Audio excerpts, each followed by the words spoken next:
Michael Yardney, and welcome to the next of our Rich Habits, Poor Habits regular webcasts, where it's me here in Australia and my good friend in the United States, Tom Corley. Welcome to another session, Tom. It's great to be here, Michael. I'm so happy to be with you. Well, interestingly, these sessions have done really well. I know on my Facebook page and on my blog, and I know on your richhabits.net blog, they've been really, really popular. People have been watching them. People have been sharing them and leaving lots of comments. So thank you very much to the viewers. And could I please say, if you enjoyed, I think the message that Tom has done in his study and the message we're wanting to get out is valuable. Clearly you do as well. So please help us help others. We're giving this freely. There's nothing to sell. Please share it on your Facebook, with Twitter, with your social media if you're enjoying it, because that helps get our message out. You'd agree with that, wouldn't you, Tom? 100%. You know, this is all about helping everybody to achieve success. And if you love people and you want to help your friends and your family, share it. Well, today, Tom, I'd actually like to have a look at how we can convert goals into daily habits. We all set goals. We have dreams, we have ambitions. Sometimes we fine-tune them and we set goals. In your study, you found that the habits of wealthy people, of rich people, are very different to the habits of the average person, the poor person. And in previous sessions, we've talked about how long it takes to change a habit and how hard it is to change a habit. But the other good news from your study and other studies we've read is that no one was born knowing how to do money. No one was born with these habits, and they can be unlearned and replaced just like they've been learned in the past. So, Tom, if we set ourselves goals, how do we keep the willpower? How do we move to the next level? How do we change those goals into what you would call habits? Well, willpower, Michael, is a muscle. So like any other muscle, if you exercise it, it gets stronger. Now, one of the interesting side bits that I uncovered in my research is that you can actually increase your willpower by doing certain things like exercising every day, even if it's just 15 or 20 minutes. So what you really want to do is increase your willpower using different strategies, because the willpower equals, it's a brain fuel energy hog. It sucks up energy, brain fuel. And so the brain will fight you by reducing a neurotransmitter called dopamine. When it starts to get tired, it'll decrease the dopamine level. And that's what we call a reduction in willpower. We get a little tired, we get sleepy. I guess another thing the brain does, Tom, is likes to keep us in our little cocoon. It doesn't like change. It's a protective mechanism. It comes back from, I guess, caveman days, doesn't it? So you're talking about the chemical, the physiological method behind this. But we don't like change, and our brain doesn't like change. So you're right, you actually have to work hard. And you said there are a couple of little tricks, and I read in your work that you've got 4 of these. So can we quickly go through those, please, Tom? So, how do you go about,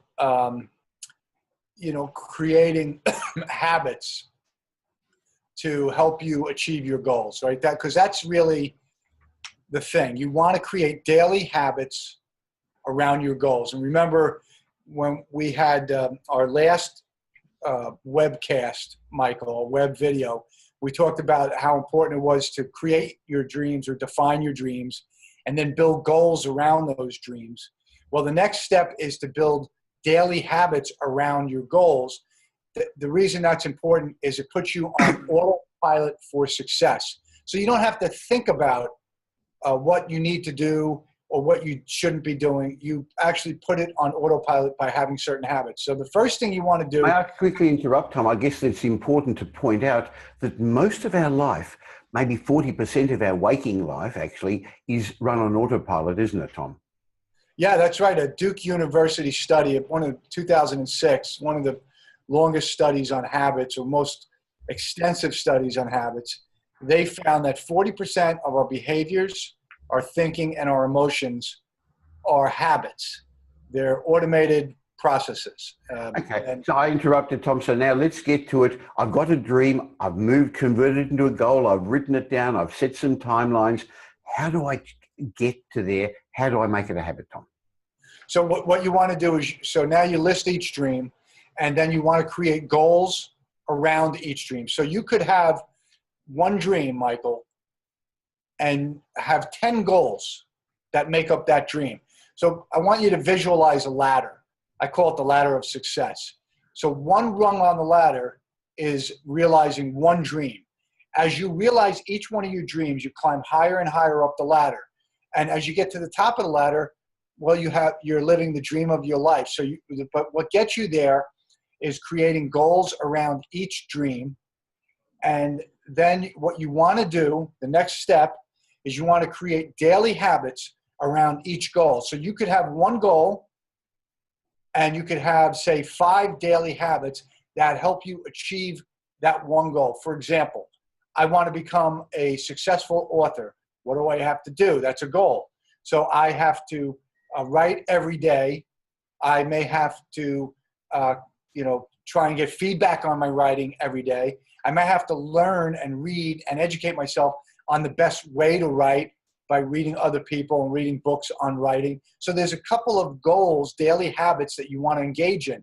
Now, they might take you an hour and a half a day or less. But the point is that you automate the process, the success process, by automating the daily habits around each individual goal.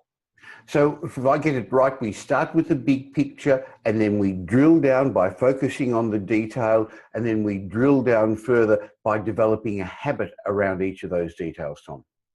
Yeah, that's why habits are so important and so critical to your success, because most people, when they're looking at their lives and they're saying, well, I'm disgusted with my life, they don't normally think, oh, I've got to change my habits, right, Michael? They're always thinking, oh, I have to maybe get a better job, or maybe I have to go to school, or I have to change my life in some dramatic way. Not so. It may be that you have to add 1 or 2 good habits, success habits or rich habits, or eliminate 1 or 2 bad habits. It's really not as complicated as we tend to make it.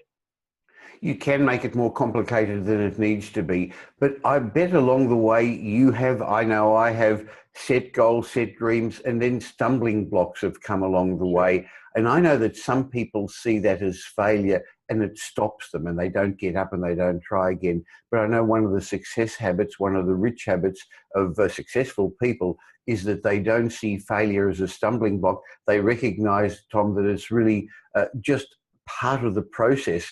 And if you didn't have failures to be able to pick up, you wouldn't actually be heading in the right direction, Tom. No, actually, failures and obstacles are important because they force us to pivot. We have to alter our goals to fit our reality. Reality changes because as we gather more facts, as we're pursuing on our march towards success, as we gather more facts, more information, we realize, oh, well, that goal that I set and that expectation that I had, that's not realistic. I have to adjust it. I have to pivot. And that's one of the things I discovered in my research is, if you are constantly frustrated, Michael, you're going to give up. And what I found the self-millionaires do is they get frustrated just like the rest of us, but they pivot and they adjust their goals. They may lower their expectations. They may alter their goals so that they're more achievable. Why is that important? Because if you're constantly missing a goal and constantly, having unmet expectations, it causes significant unhappiness. And that's a problem because that takes away from your desire and your motivation. So what the self-made millionaires do is they adjust their goals and they manage their expectations. They might lower them, and then they meet those expectations and they achieve those goals. And guess what happens, Michael? They get so pumped up. They get passionate. It's almost like they get filled with energy and inspired again.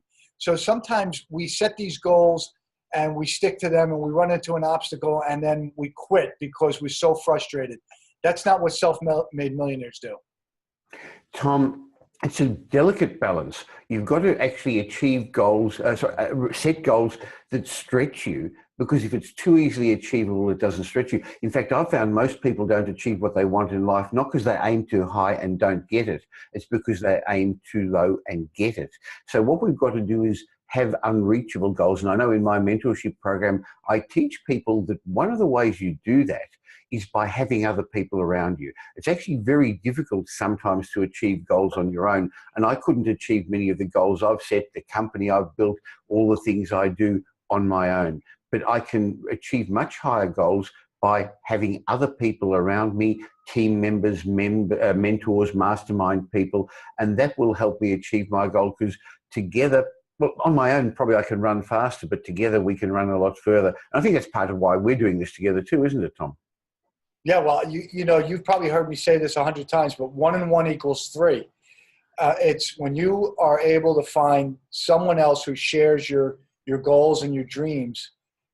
It's as if you now have this team that doesn't equal 2 people, but equals 3 people, or maybe 4, because having an extra brain, an extra creative human being, it has a geometric effect on your ability to succeed. Not an arithmetic effect, but a geometric. It's a multiple. It's not just 1 and 1 equals 2. It's 1 and 1 equals 3. Well, that's going to be the topic of one of our other future chats, Tom, because I know one of the success habits of rich people is that who they associate with, and they associate with the right people. Now, this is not a judge of people, because everyone's very important and everyone's very special. But having said that, you become like the people you associate with. So can we come back next week and have a bit of a chat about how to associate with the right people and how to get a mastermind group, Tom? Sure. We'll have a great conversation on that, Michael. I look forward to it. Thank you very much, Tom. Thank you, Michael.